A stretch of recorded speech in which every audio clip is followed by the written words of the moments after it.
I want to make people sick. And what I do here is the virus is not necessarily the bug. The virus is what I put over the internet. Let me show you how I can crash a system pretty easily. I affect key individuals here, here, and here. And then I take another community in the back of the room. I affect key individuals there. And then I take another community. I affect key individuals there. And what I tell you it's going to do is it's going to produce paranoia, anxiety, and sleeplessness. What I've just done is I've recruited every paranoid hypochondriac to think that they have whatever that is. I've used salient and sentinel cases, and I create essentially a legion of what's known as the worried well.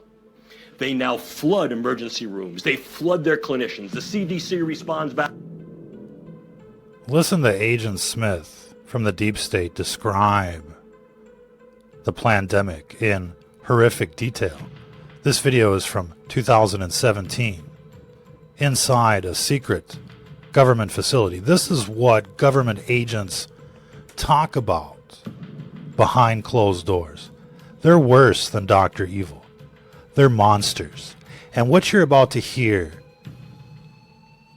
in this broadcast is going to terrify you in ways you've never been terrified before.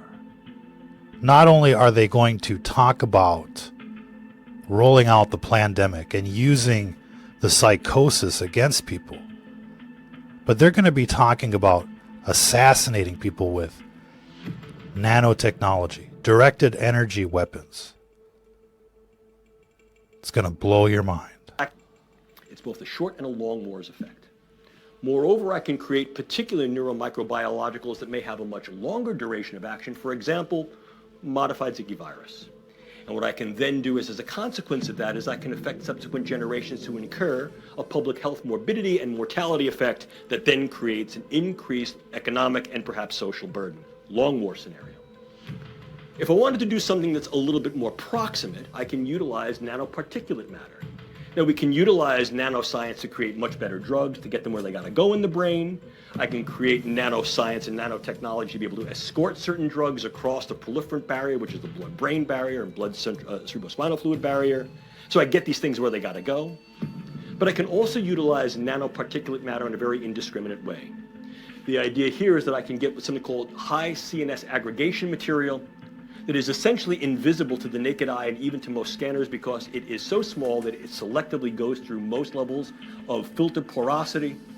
These are then inhaled either through the nasal mucosa or absorbed through the oral mucosa.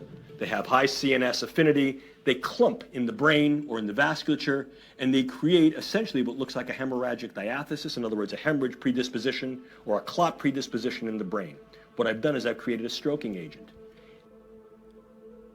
What Agent Smith has done here is talk about deploying invisible weapons, silent weapons to cause strokes. And what you'll discover soon is heart attacks. They're attacking the hearts and minds of the American people and of dissidents. They're releasing all sorts of nanotoxins to make people sick. Invisible weapons. This is what they specialize in. And not only are they using chemicals and biologicals, but also energy weapons.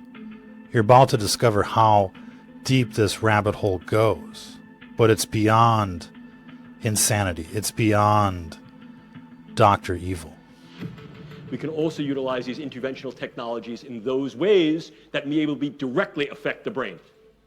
Probably the one that you've heard about most recently, most contemporaneously in the literature, is the possibility to use some form of directed energy to affect physiology peripherally and also to affect the physiology and health of the brain. Really, one of the things we can also do is transcranial neuromodulation, the idea of going through the skull to modulate the node and network activity of the brain, to optimize the performance of key individuals in certain tasks and performances that are relatively to their missional space. And we can also do that against hostile or perhaps belligerent others.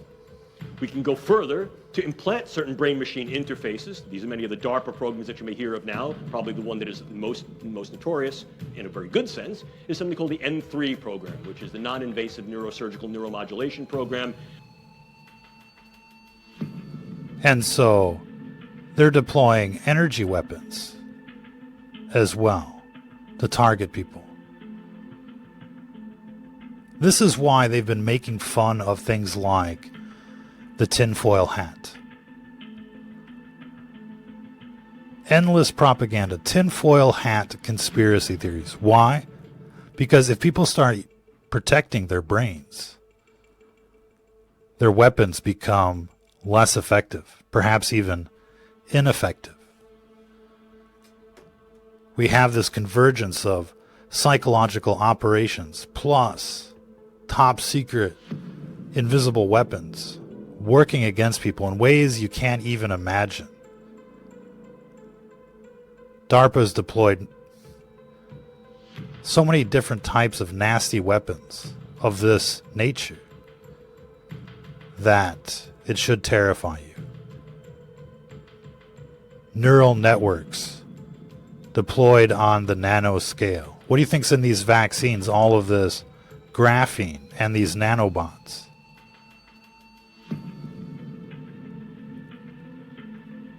But also energy weapons that target the brain, that kill people while they sleep, like a sniper attack.